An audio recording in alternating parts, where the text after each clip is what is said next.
Welcome to the Voice of Grace-Allstar, where we tell stories around us from the perspective of children. Today, we are privileged to have author and illustrator Paddy Donnelly with us to talk about the book, The Vanishing Lake. It is about a little girl called Meara who goes to her grandfather's lake and notices that the lake disappears and appears again sometimes. Paddy Donnelly is an author and illustrator that made many books. This book is fascinating because it is interesting and questions the reader. Let's welcome Paddy. Why did you decide to be an illustrator and writer? I was really into computers and I did web design and graphic design. That's what I studied at university. And then after a few years, I wanted to do a little bit of illustration. Whenever I was a kid, I loved to draw and create illustrations. I loved to draw animals and lots of different things. I started to do a little bit of illustration a few years ago, maybe like 10 years ago. I started to do a little bit more illustration. I did illustration for websites and for magazines and things. And then I started to make some apps for kids for the iPhone and iPad. And that was fun. I really enjoyed doing illustration and design together. And that kind of got me into thinking, okay, maybe I could do some illustrating for children's picture books. So yeah, then I started 3 years ago. So in 2018, I started to get into illustrating for children's picture books. And I didn't really initially imagine that I would also be writing them. But I started I was working on some books and I wanted to work on books that had particular things in them so that I could illustrate them. And I started to think of, could I come up with some stories myself? And I wrote some stories down and eventually they got picked up by publishers and now they're actual books. So I didn't really plan on being an author and illustrator too much, but I just kind of changed my careers over the years and then eventually ended up as an author illustrator, and I really enjoy it. When did you start writing your first book, and how many published books do you have? Yeah, I think I started writing in 2018. I started illustrating. And I probably, later that year, I probably started to write down my first ideas. For The Vanishing Lake, for this book, I wrote the story, I think, in the middle of 2018. And it got sold to a publisher in 2019. And it came out in Chinese in 2020. And it came out in English in 2021.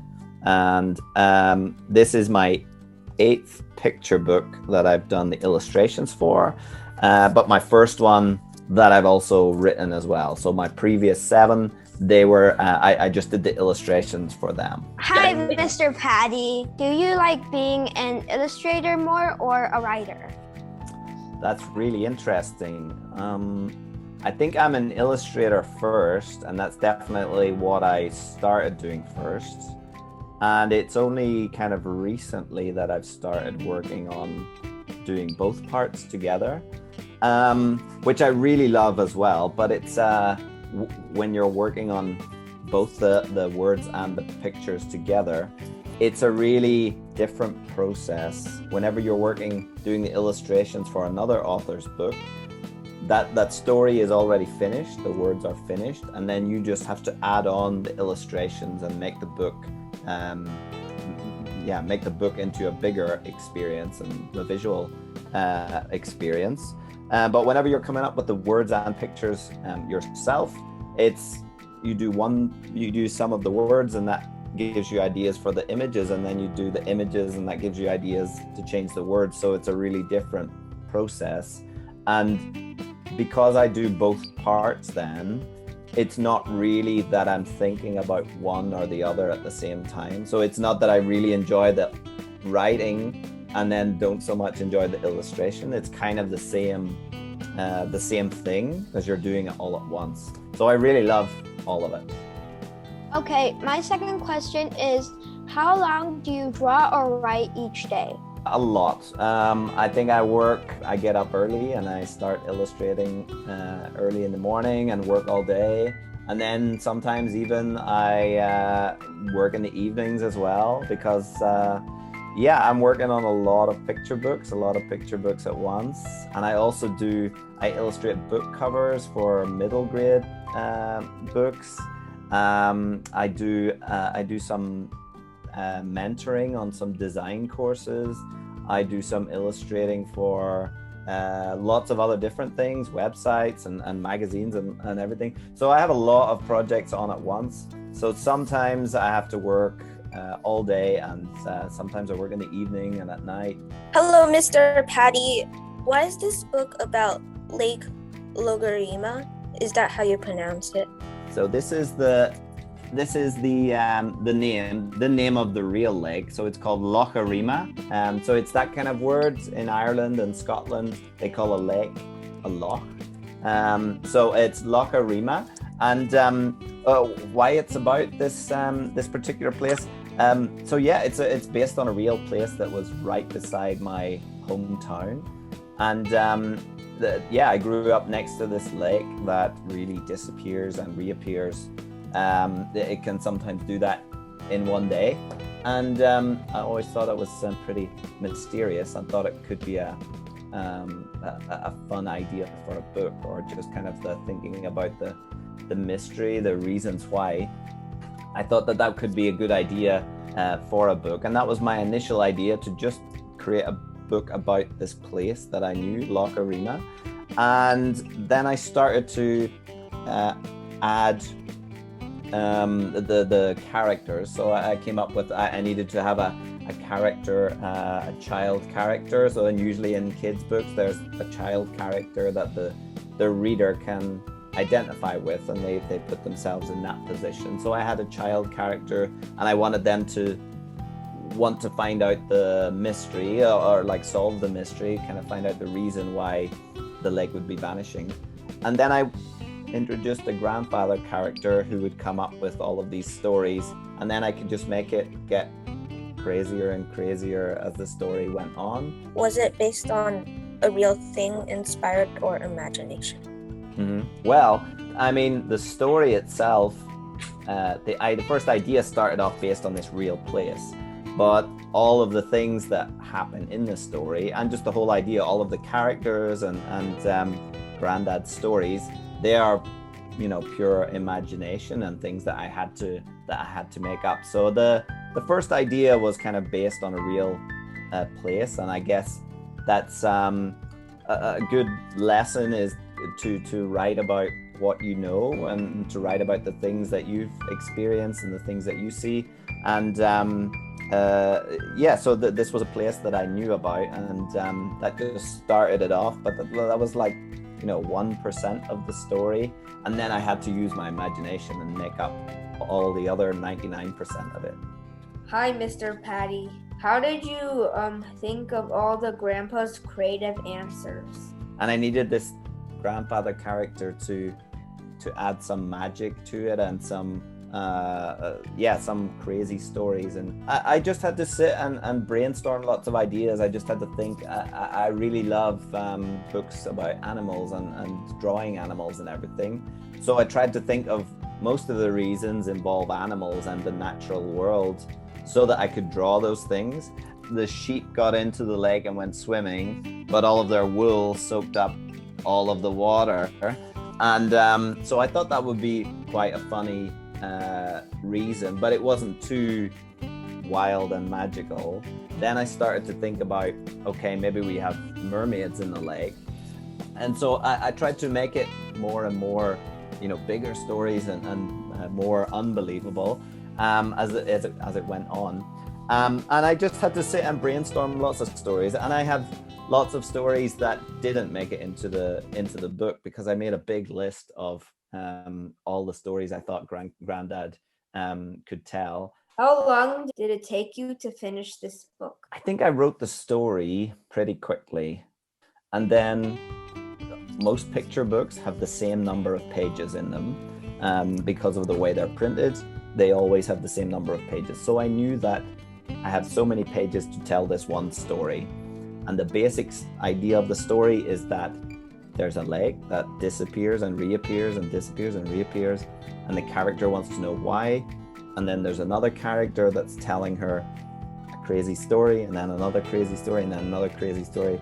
And then I need to have a conclusion, have an ending. So I knew I had to have all of those things in the whole book.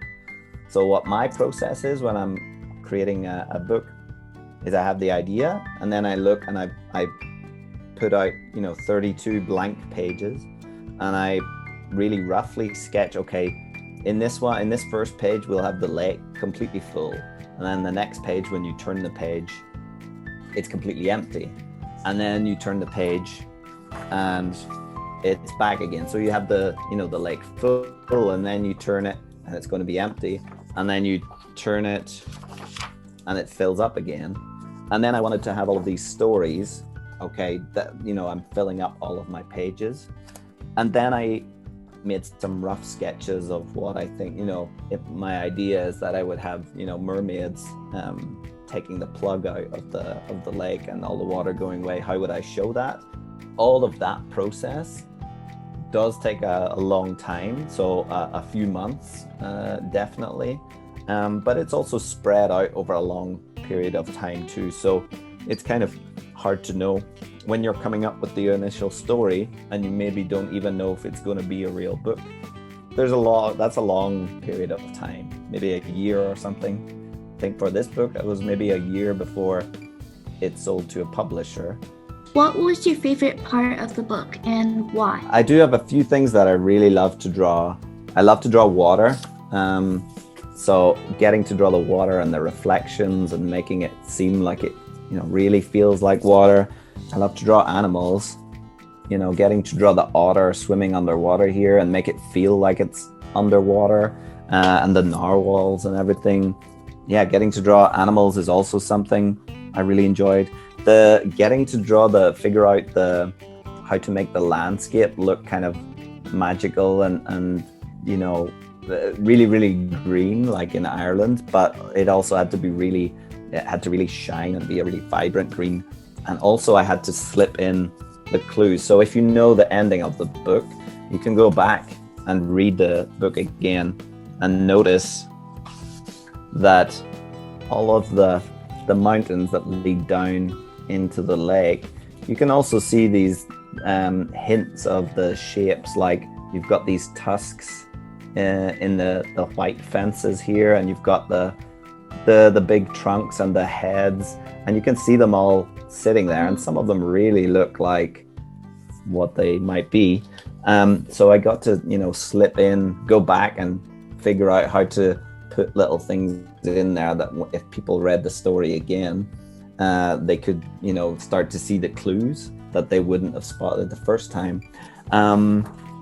I love doing sunsets and sunrises, and using these sorts of colors was also really fun. But I think maybe my favorite thing in the book, I really love this illustration when she's questioning the heron, just like he's a real person and he's going to give her some answers, and she's got a little notepad and she's writing them down.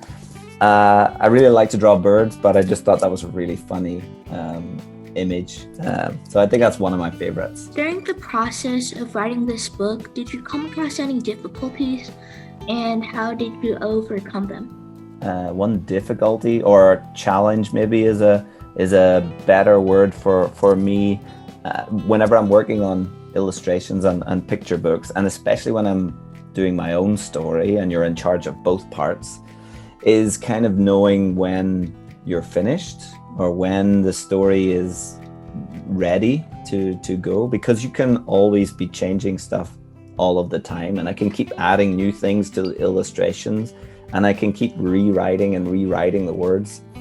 And so it's tough to know when, okay, it's ready now, because you feel like that a lot of the time whenever you're working on a story and you finish it, then you think, okay, this is ready, this is perfect, and then you go away and don't look at it, and then you come back to it and you think, oh no, I should change this, and this is not right, and I want to change this. But at a certain point it has to be finished, and it has to go out there. So knowing when that is I find that quite a challenging thing to do. Do you prefer writing or illustrating more, and why? That's tough to know, because it's tough because they're both such a linked thing. When it comes to illustrating and writing my own stories, it happens all at once, and I really love both parts of it. Could you tell us some real science knowledge behind the Vanishing Lake? I can, definitely. So in my book, there are a lot of magical stories and mermaids and all sorts of things happening, but it is based on a real place near to where I come from in Ireland, and it actually does disappear and reappear all of the time.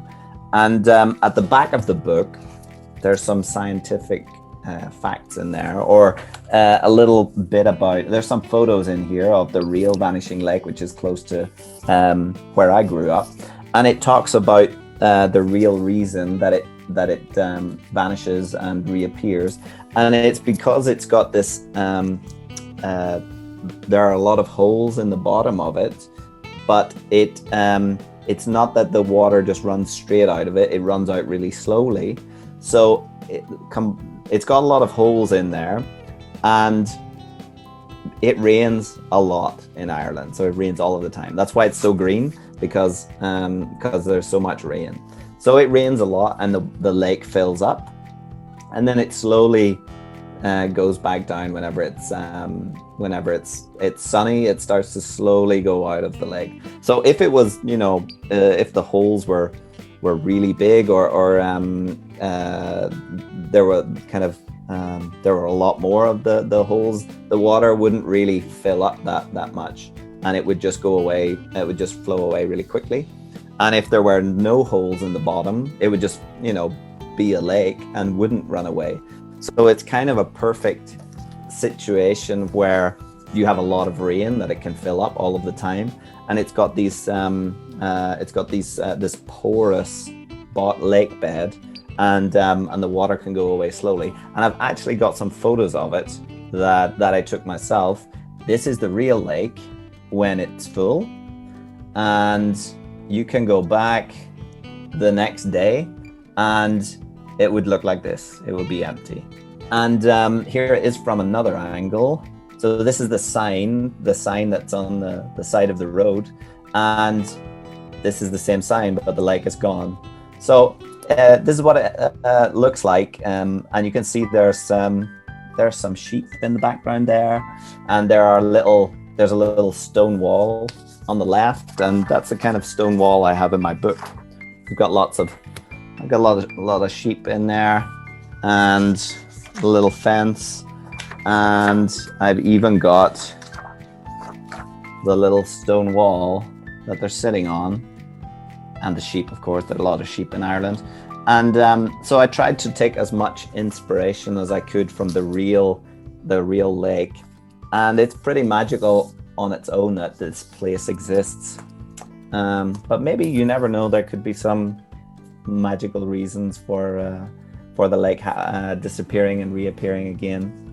I think it's fun to imagine lots of different stories, I think. This book is enjoyable, interesting, and cool. I hope everybody will also explore the wider world more and find their natural wonders, and everybody will find nature interesting. We will look forward to your new books, Paddy. Bye.